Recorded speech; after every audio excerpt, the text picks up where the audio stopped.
Some of these new Nod-Krai mechanics are really impactful, and a couple of them will affect your next few months of farming. Hello and welcome to my channel, I Win to Lose Gaming. Nod-Krai. You can tell Hoyoverse went all out with version Luna 1, but not as all out as Dory's Seiyu. I know Nod-Krai can seem quite overwhelming from both combat and resource management perspectives, and as we inch closer and closer to farming artifacts non-stop for the next year, now is a great opportunity to go over everything you need to know about these topics.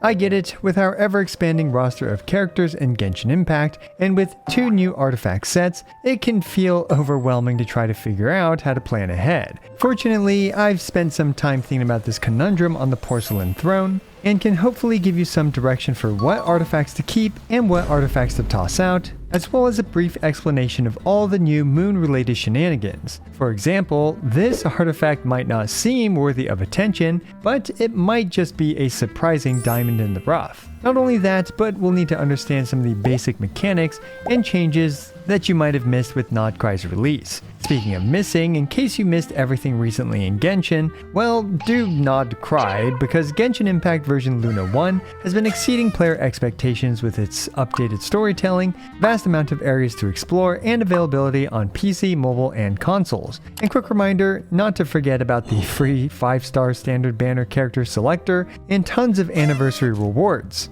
including a selectable constellation for many featured characters. Genshin Impact's 5th anniversary is happening on September 28th, so make sure to be around at that time to not miss out on all this stuff, or else you will be crying instead of Nod-Crying. Personally, I like to take my time and enjoy the story, so I haven't finished Archon Quest, but major developments to the plot are unfolding, such as secrets of the heavenly principles being revealed, along with Aether and Lumine finally doing stuff. Now down below is a coupon code, which for those of you who haven't redeemed one of these creator codes, it is a code for some Primo Gems. And there's also a link down below to check out Genshin Impact, so yeah, it feels a little weird to ask you all to check out Genshin Impact in this Genshin Impact video, but check it out down below if you're new and/or returning player for tons of anniversary rewards and more.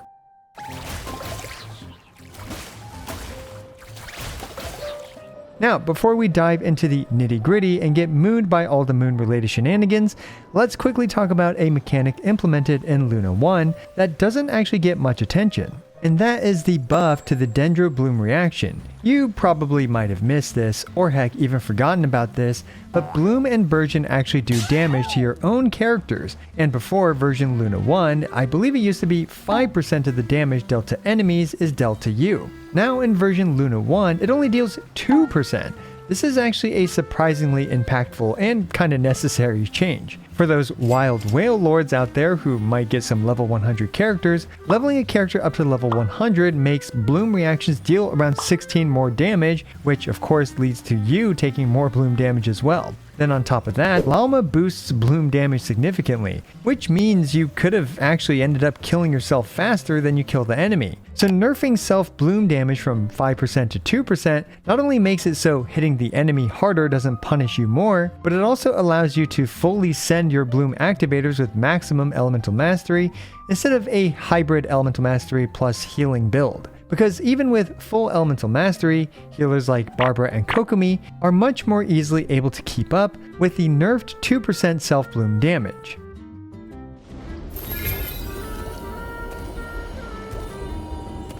Now, don't worry, a 3% change to punching yourself isn't the only reason why I wanted to make this video, and it's not the only thing worth talking about in Nod-Krai. We also need to talk about Moonsign, an entirely new mechanic. Basically, as of 6.0's release, there are various characters with a passive that provide 1 Moonsign level. For example, Lalma, Aino, and Anefa all have a passive that adds 1 Moonsign level. With 1 Moonsign character in your party, you get Nascent Gleam. And with 2 Moonsign characters, you get Ascendant Gleam and Nascent Gleam. Various artifacts, weapons, and characters have effects based on whether you have Nascent and/or Ascendant Gleam. Finally, non-Moonsign characters also provide a buff to lunar type damage if they use their elemental skill or burst, and if you also have Ascendant Gleam active. The max buff you can get to Lunar Charged and Lunar Bloom damage through this non-Moonsign character buff is 36% Lunar Damage. Pyro, Electro, and Cryo characters provide this buff based on their attack stat, capping out the max 36% Lunar buff at 4,000 attack. Hydro characters provide this buff based on their HP stat, capping out the max 36% buff at 60,000 HP. Geo characters with their defense stat capping out the buff at 3,600 defense, and Anemo and Dendro cap this buff out with 1,600 elemental mastery. Now, to be honest, most characters do not reach the max buff, but frankly it's not a huge deal as they're still providing a valuable buff even if it's not maxed. There are quite a few nuances to this buff, with, for example, in this clip we can see on the left, Llaoma doing 188,457 damage with Xingqiu using his skill and only having 20,378 HP, thus providing just a 12.2% buff to Lunar Bloom damage. Meanwhile, Kokomi using her skill with 58,970 HP, thus providing a 35.4% buff, led to Llaoma dealing 199,955 damage. Finally, in the last example, we used Kokomi's skill and then Xingqiu's skill, and as we can see, Xingqiu's skill actually overwrote the buff that Kokomi provided. This is good to know as you can try to adjust some rotations to accommodate this buff, but this is certainly not critical to play around.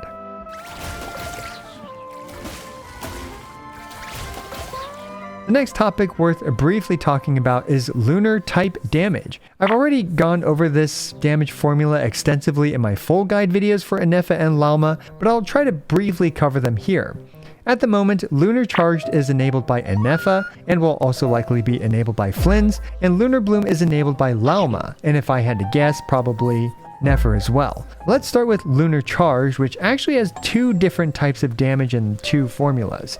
We have Lunar Charged Reaction Damage and also Lunar Charged Direct Damage. Lunar Charged Reaction Damage is honestly really weird and complicated, but basically, Lunar Charge strikes the enemy based on the stats of those who contribute to the Hydro and Electro application, and it weighs the damage based on who did the most damage. Here's the formula for you nerds like me out there, but it scales off of character level, elemental mastery, resistance, and uniquely for a transformative reaction, the character's crit stats as well. Now, Lunar Charged Direct Damage, which at the moment is only provided by Anefa's passive and Constellations, follows this formula, which just nonsensically for no reason has a 3x multiplier. Now, the reason why I'm yapping about all this is because I want to point out the difference between this and regular damage. Lunar Charge damage does not scale off of Electro Damage Goblets or the bonus damage multiplier like Furina's Burst, and instead, the Elemental Mastery stat basically replaced this bonus damage multiplier. Lunar Charged also doesn't scale off of the defense multiplier, completely ignoring the enemy's defense, which is why such a small multiplier can end up doing so much damage. Lunar Bloom damage is only at the moment dealt by Llaoma's Hold Elemental skill,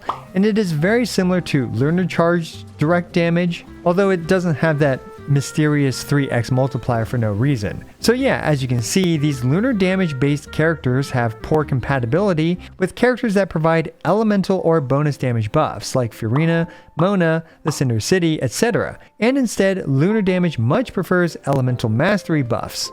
For more details, please check out Anefa's and Llaoma's full guide videos.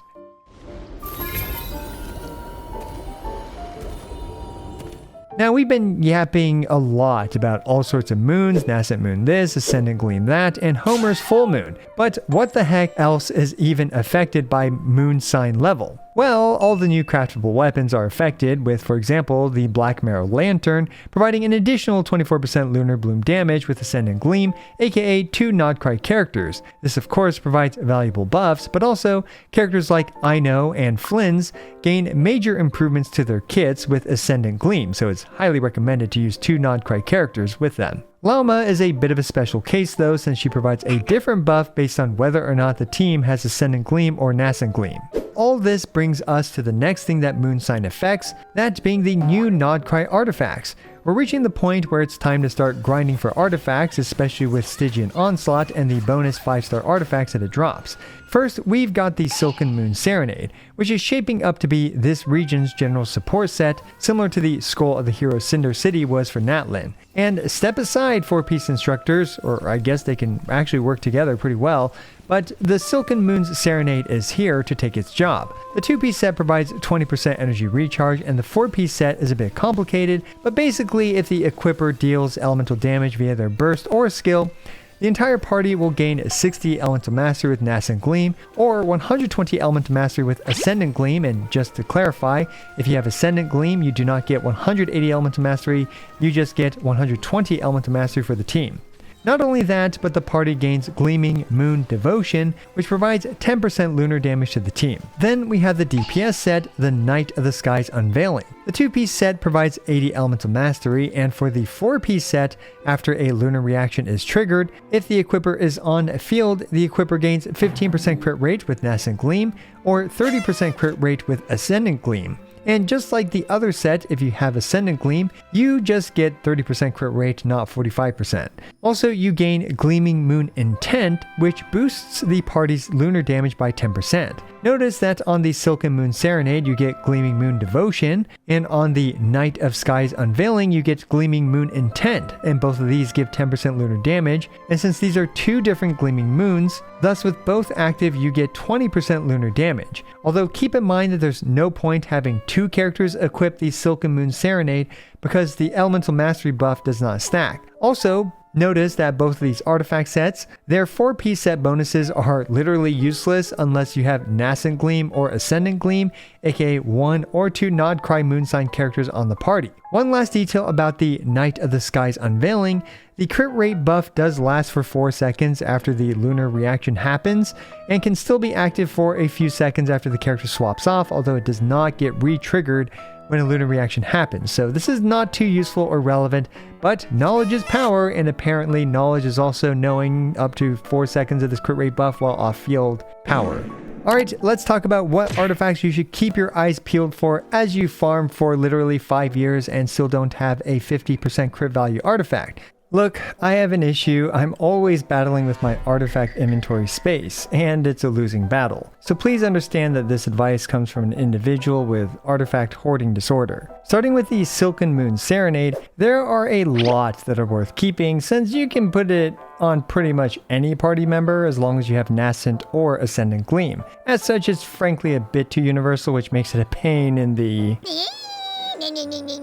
to account for everything you might need. Now first, as usual, you'll want to keep any double crit pieces. Yes, even defense percent circlets are worth at least holding on to and hoarding but not enhancing, because for example with the Cinder City we had Shilinen's release who could actually use it. In my opinion, it's better safe than sorry if some defense scaling support comes around that could use it. Heck, there's even a couple of characters now that can utilize it like Albedo or even Yunjin. So yeah, pretty much any artifact with double crit is worth at least locking and hoarding until the time comes for you to enhance it. Now the next important combo of important substats is crit rate and energy recharge. This of course is great for Favonius users, and I personally like to enhance these to see if they can all roll into crit rate and energy recharge. Because trust me, Favonius is still one of the best weapons in the game. And ideally you'd want to tack on Elemental Mastery or the main stat for the character. As an example, characters like Lauma and Aino really appreciate the Elemental Mastery stat, while characters like Anefa will appreciate the attack percent stat. Then of course, crit damage is a great stat to target as well, increasing these characters' damage. So yeah, ideally for these characters, crit rate, energy recharge, main stat, and crit damage is ideal for the substats, but needless to say, you do not and will not get these perfect artifacts. But just keep an eye out for these combinations. As for the main stat, for the timepiece, energy recharge is king as the main stat, as this is largely a support set for off-field characters. Then main stats like Elemental Mastery for characters like Aino and Lauma, and attack percent for characters like Anefa have immediate and fantastic applications. Other main stats are absolutely worth keeping with proper substats as well. Although those types of artifacts you should just hoard for later and perhaps you might end up on a reality show. Similarly for the Goblet's main stats, Elemental Mastery for Aino and Lauma, and other Elemental Mastery scalers of course, and attack percent for Anefa, and all the other goblets are on an as-needed basis. Keep in mind that lunar reaction damage doesn't scale off of the elemental goblets, but it's always worth keeping good ones even as offset pieces, or for those characters that don't deal lunar damage but might want to equip this set. For the circlet, generally crit rate is my most preferred option here because characters start with 5% crit rate and 50% crit damage, thus having a lopsided crit ratio. And characters like Aino, Lalma, Anefa, and many others all enjoy crit rate and can utilize, well, maybe not Lalma, but Aino and Anefa can utilize Favonius.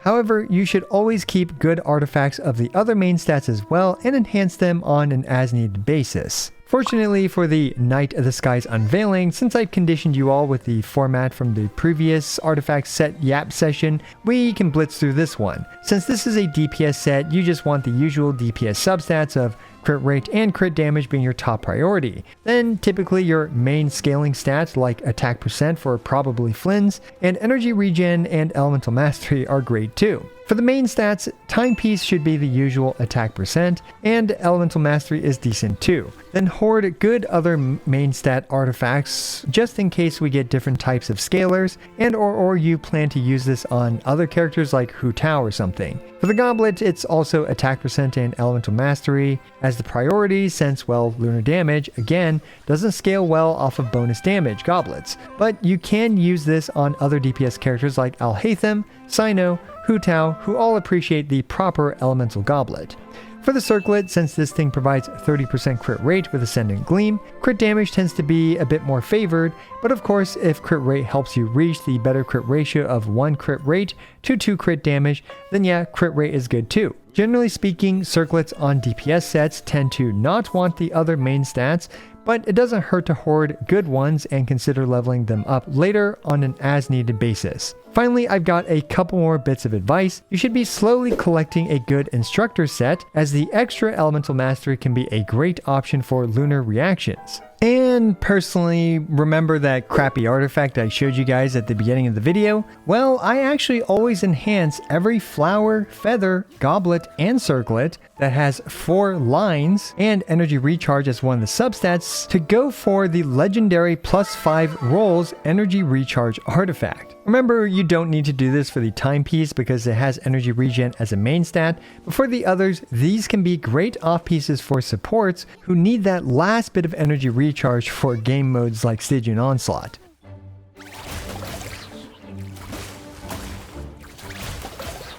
Phew, holy guacamole, that was a lot of yapping, all to tell you to hoard artifacts like me. And I have issues, so maybe not. Hopefully you learned something useful in this video, whether it's the new mechanics in Nod-Krai or the updated approach for farming artifacts for a long time to come. Let me know if I missed any tips down in the comments below, and check out the link down below for some Primo Gems if you haven't redeemed a creator code before, and a link to check out Genshin Impact Luna 1 if you haven't already. As always, I appreciate every single one of you. This is I Went to Lose, signing out.